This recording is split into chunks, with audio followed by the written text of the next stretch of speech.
Lost, Now Found, a couple of albums we rediscovered on this Sonic Obsession.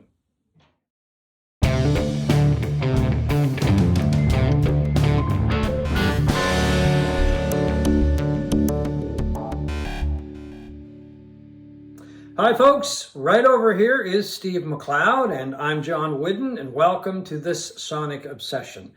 Today we're going to continue our feature that we put up every once in a while called Lost, Now Found, where we talk about a couple of albums that we recently rediscovered. So I'm going to send it over to you to get the ball rolling. Yeah, or albums that we think should have been bigger than they really were, albums that have been forgotten. And my choice is one that I forgot. It's Hall & Oates, Abandoned Luncheonette. This is one of my favorite albums of the 70s. One of my favorite albums, really, of all time. And I forgot to put it on my 70s favorite. Well, it would be in my top 10 of the 70s for sure, and probably sitting in the teens and 20s of my favorite albums of all time. Well, I mean, it gets overlooked. Yeah. I mean, people very rarely even mention Hall & Oates, I find. Yeah. And that album just never comes up when people are talking about the band for some reason. And it's my favorite Hall & Oates album. album. Me too, yeah, without a doubt. Yeah. It's an album that I don't think I've ever seen it on anybody's list as favorite albums, or even from the 70s. For some reason, it's been totally forgotten, I guess. It's like an abandoned luncheonette. Exactly, on the cover. An abandoned CD or album. Yeah, it really shares nothing with the albums that you always think about Hall & Oates. They became a hit factory in the 1970s, or in the 1980s, and they don't really share any of that kind of 80s hits sound with Abandoned Luncheonette. Like, this is classic blue-eyed soul, R&B, pop music. It was their second studio album that came out in 1973. And it was produced by Arif Mardin, the famous, legendary producer and composer with Atlantic Records. And it is just an absolute pop gem. It's 37 minutes of incredible songs. To me, it's an absolute perfect album with not a note in the right or wrong place. And if you if you think of Hall & Oates and you think of the 1980s with hits like Man Eater and all of that stuff, they to me suffer a bit from that 80s production sound that I don't really like. The electronic drums. There was something about the production of a lot of the songs that came out in the 1980s that don't age well. This is timeless and perfect.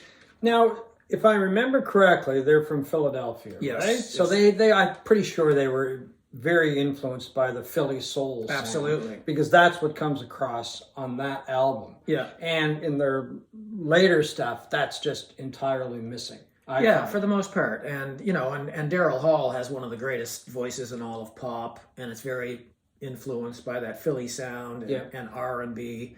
And of course, it's all over this album. The songs are either co-written by Daryl Hall and John Oates, or they've done them separately, and they're absolutely fantastic. And I think one of the reasons why this is such a soulful album, Bernard Purdie, the great soul drummer, R&B drummer, I think plays on all but 2 of these tracks. Oh, really? Okay, I didn't know that. Yeah, and it really lays this soulful backbeat that travels throughout this album. It's one of the great drummers of all time. Yeah.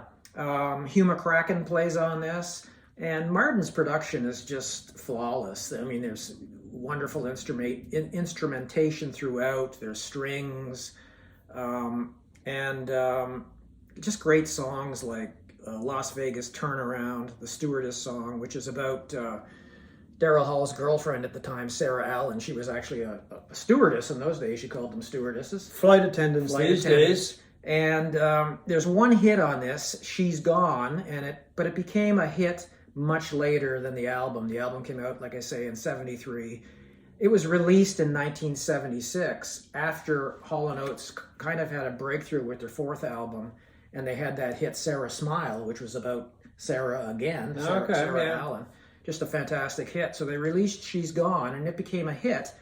But this That's a great song. It is. That's one of those songs when you heard it on the radio, like this is made for radio. Yeah. Right? That song, a good quality song on radio. Let's put it that way. Yeah, and the album was very much a slow grower. It didn't sell 1 million copies. It did sell 1 million eventually, but it took 29 years. It was 2002 where it reached platinum status. So it was really mostly forgotten album that I think everyone should hear if they've never heard it, and don't be put off by the pop of Hall & Oates in the 1980s. It doesn't sound anything like that. Yeah.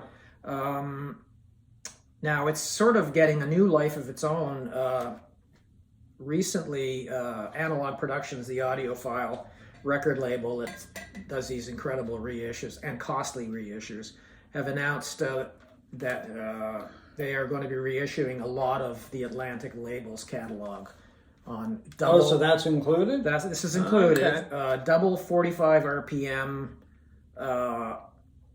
albums, which should be very expensive, $60 each in the United States, and God knows what in Canada if they ever reach here. You gonna buy it? No. I would love to have it on vinyl because I do not have this on vinyl. I've never actually seen this record on vinyl.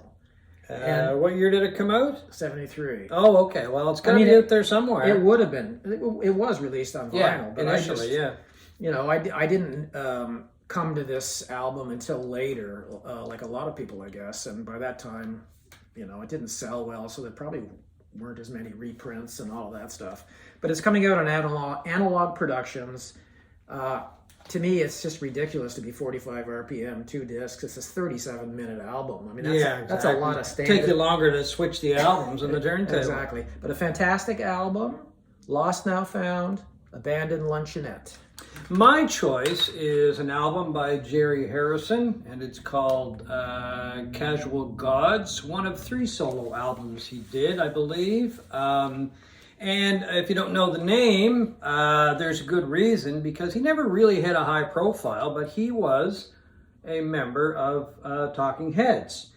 And after we saw the new restored version of Stop Making Sense, I started thinking about that album, and I said, I used to really like that album, and then it just kind of went off the radar.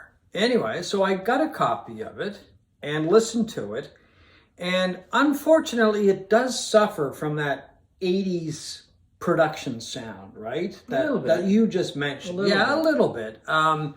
It came out in 1988, but I still really like the album because it's kind of cool to listen to somebody other than David Byrne, or let somebody else other than David Byrne get the spotlight. Well, he's a fantastic musician. Oh, and he was the Swiss Army knife of that band. He played keyboards, guitars. He was sang. Good singer, and it really comes out on this album. I think it's a fantastic record. Yeah, I do too. I think it's a fantastic album. It does suffer from that 80s production sound, but you kind of have to get over that because it is a child of the 80s. But after I saw Stop Making Sense, I said, I'm going to go back and listen to that album, and I really enjoyed it. I don't think it did much when it came out. I don't think so. There were a couple of singles on the album, or there was one single, Rev It Up. Mm-hmm. That's the lead-off track on it. Yeah, and it's a really good song. Yeah, and it made the charts. And then Man with a Gun was featured in the 88 film Two Moon Junction.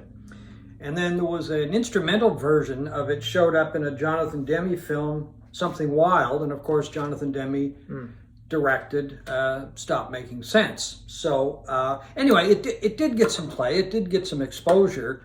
But Harrison was, I guess, other than Byrne, the really interesting member of that band, because he was really the only member of the band, when I say the band, I mean Talking Heads, who had any kind of, I guess, professional experience, like in a name band. Anyway, let's put it that way.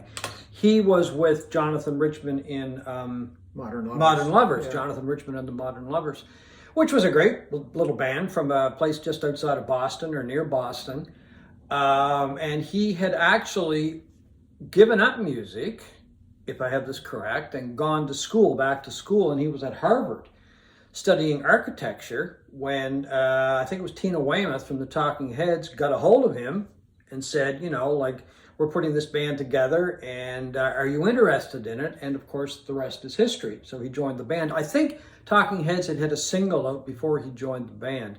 But on this album, he just really shows his ability with as a musician, and of course a singer, and of course a songwriter too. That's a big part of it as well. What I like about that album is it's very funky. It's very funky.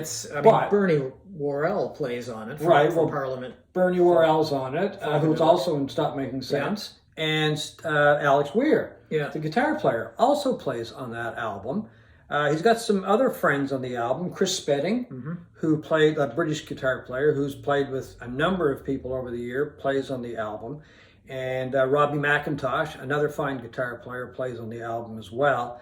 And there is an old colleague of his, Ernie Brooks, from Jonathan Richman and the Modern Lovers, who plays on the album as well. So he brought kind of all these people together and, made the album. And yeah, you're right. It's funky. There's a little bit of Talking Heads sound in there. Yeah. I mean, there's got to be. It's more of a cross between new wave and funk, than maybe Speaking in Tongues by Talking Heads is, or Stop Making Sense. But it's a great sound. To me, it's almost like a sister album to Stop Making Sense or any of Talking Heads' funk period albums. Yeah, I mean, you can tell, or as I said, there's a sound of Talking Heads on the album, but it does have a Jerry Harrison kind of stamp on it, his own original sound.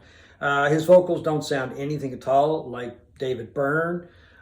They sound very much like Jerry Harrison, which is kind of nice as well. But anyway, it's just it's kind of an interesting listen because, as I say, David Byrne seems to get all of the attention when it comes to Talking Heads, which really isn't fair because Chris France and Tina Weymouth had Tom Tom Club, which I think got a lot more exposure than Jerry Harrison's solo work, and that music still lives. It's being re-released, and it's fun, and it's very funky, and a lot of fun. I don't know if Harrison would fit into the category of fun as far as that goes, but it is funky in many spots. Yeah, it's sort of a party album in my mind anyway. Yeah, and one other note on Jonathan Richman and the Modern Lovers, kind of an interesting band because Harrison went on to join Talking Heads, and David Robinson, a great drummer, went on to join what Boston band? Can you tell me? The Cars. Very good. The Cars. And he's a tremendous drummer. So that really is our look at a couple of albums that we have rediscovered.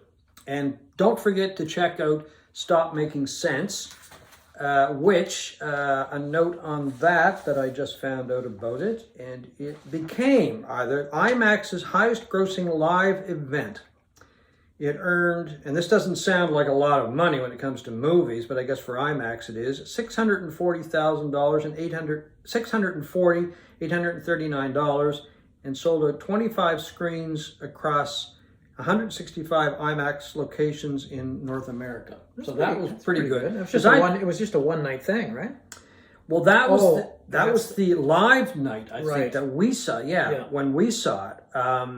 That was the event from the Toronto International Film Festival. Anyway, we were there, and then I actually went and saw it again. I had to get another dose of Stop Making Sense. You can't have too much of it, I guess. And it was actually better the second time around. Really? Well, I wasn't as close. You weren't as close. Wasn't as close. Yeah, we were. It was pretty much sold out, and we were a little too close to that gigantic screen. Yeah, and actually, Jerry Harrison. Just one more note on him. He was involved in the restoration process for that. He's been very much interested in, or not interested, but involved in production over the years too. Everyone from the Violent Femmes to Kenny Wayne Shepherd. I mean, so the guy's got a very impressive resume. Just before we leave, we want to let you know that coming up soon will be our look at the new Wilco album. And we're also planning to go head-to-head on two bands that Steve loves one, I love the other. And we're going to say, well, which is the better of the two? We're not going to tell you today. It's going to be the debate of the season. It will, more than that. It'll be the debate of the century, maybe. So thank you very much for watching this Sonic Obsession.